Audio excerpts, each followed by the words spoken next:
Thank you, everyone. As the governor has told you already, the executive order was updated. As we told you when the first 2004 was signed, that we would review things as we went along. 2004 had an expiration date of May 2nd, so now it's been extended through July 31st to make life a little more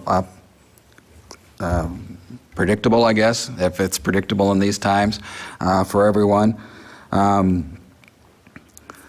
A couple of the changes which the governor has underlined is we've allowed under current statute, if you have a short-time compensation plan, the statute doesn't provide that you can amend it to extend it, and that's a federal conformity requirement, the language, but in this case, we're going to allow you to extend the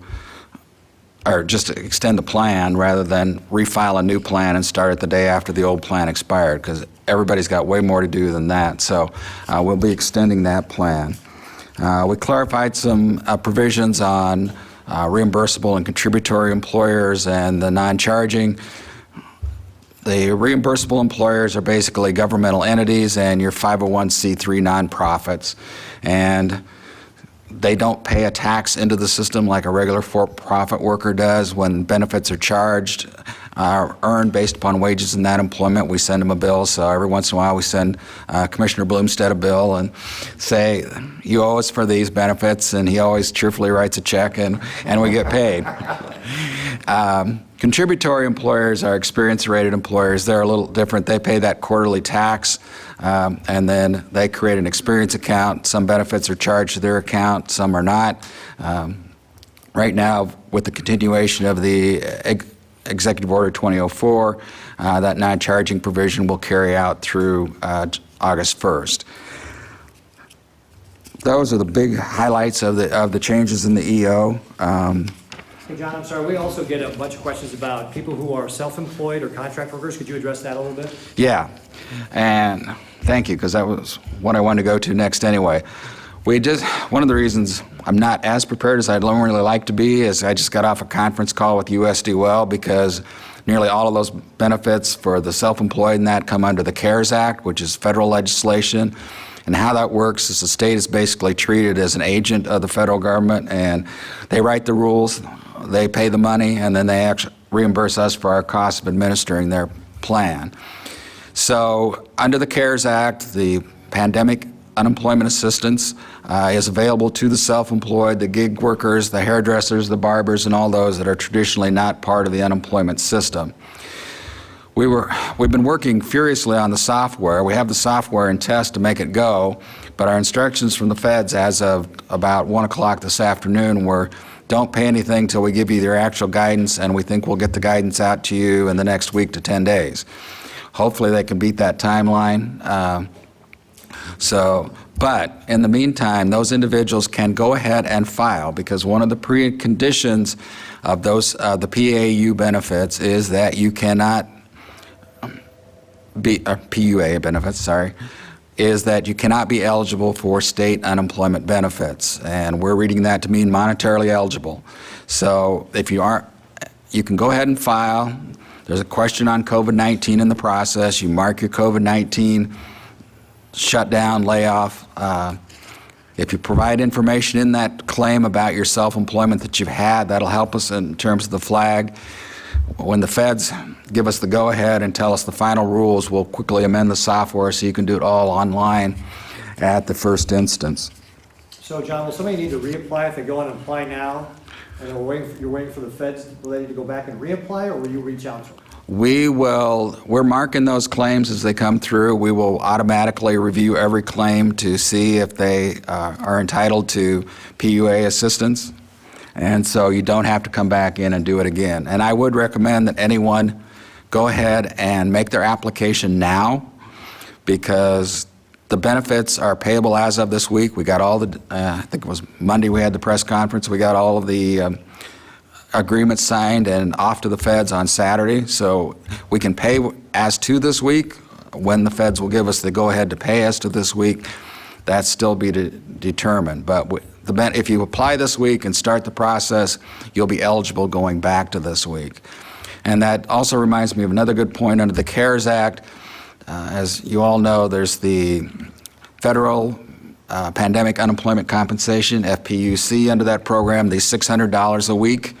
The feds have not allowed us to go forward on that, so yet they've told us to wait for the guidance, same set of guidances that I just mentioned.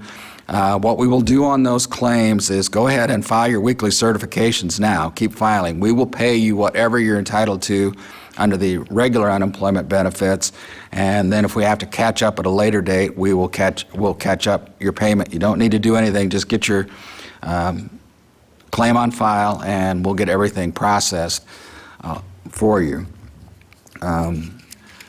So if 3 weeks from now they finally get us everything we need, then you'll get an extra $1,800 in the next check. So we'll get it covered. One thing I would ask people to emphasize to everyone, that with our new benefit system that we stood up in October, you can find out any information that you need about your claim. You do not have to call and see what's the status of anything, and that will help us and help you, because the computer doesn't have a hold queue, and also it will allow our people who are working on the telephones to address issues that really can't be determined underneath the claim. Whenever anyone files a claim, we automatically send them an email. Check your email box. You don't need to call us and ask if your claim's been filed. If your claim's been filed, it's in your email box. So, You want to talk a little bit, John? We're getting some questions about how long should people expect to wait to get a check? If they file, how long is it taking to process the claim and get a check? okay. Well, that's a good question. Let me repeat it. Now, the question is, how long can we expect to pay? The federal standard that they do on regular claims is 80% of those paid within the first 21 days. So even if we do really good work, we're looking at 3 to 4 weeks before it all gets processed. I'm hoping we can beat that, but that's the process. I think it was Connecticut that was on the conference call today. They're expecting at least 40 days before they make their first payment. I certainly hope we're way ahead of that timeline. But every state's under the claims. I mean, if you look at the volume of claims that we've received, we've basically in the last 3 weeks received as many claims as we did in all of 2019. And although I've doubled my staff, that's in terms of people that are adjudicating those claims, it's still going to take some time to process. We've drafted people out of other programs.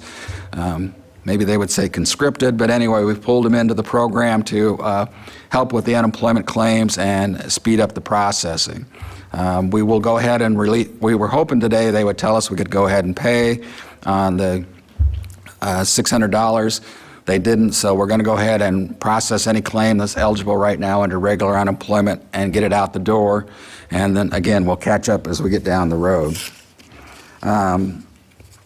I did want to emphasize, because we've gotten a lot of calls on it, mostly from employers that are nervous. Their people are telling them they're going to quit and draw the unemployment benefits because it pays more, and that's not a good plan. If you quit your job and you don't have a valid reason for quitting it, you're still going to be disqualified, and you're not going to be eligible for any of the federal benefits. And although the executive order and the federal legislation have established some extra parameters for the COVID claims, just being worried that you might get exposed to COVID at work is not good cause for quitting your employment. You need to follow the directives of your local health program. And I'm stumbling for the term, but Dr. Anton's people out in the counties. If they've told you need to go home, then go home. But if they haven't told you have to go home, don't. I mean, we've had a couple of people we thought were possibly COVID-19. We contacted County Health here in Lancaster County. They gave us instructions what to do. We kept our operation up and we kept going, and we'll keep going because we have about 40,000 people out there that are depending on us to get some payments made. So basically that would cover where we're at. We will try and get those benefits processed as quickly as possible. And 24,000. I mean, I did want one thing. I'm sorry. I did want to add, because it's usually a question that somebody asks us, and that is, how's Nebraska compare to the nation? Actually, I think the strength of our economy showed through this week. Nationally, the number of initial claims for unemployment doubled. In Nebraska, they only went up 56%. And so that would indicate to me that our economy is much stronger. We're doing a good job of managing this crisis. So thank you.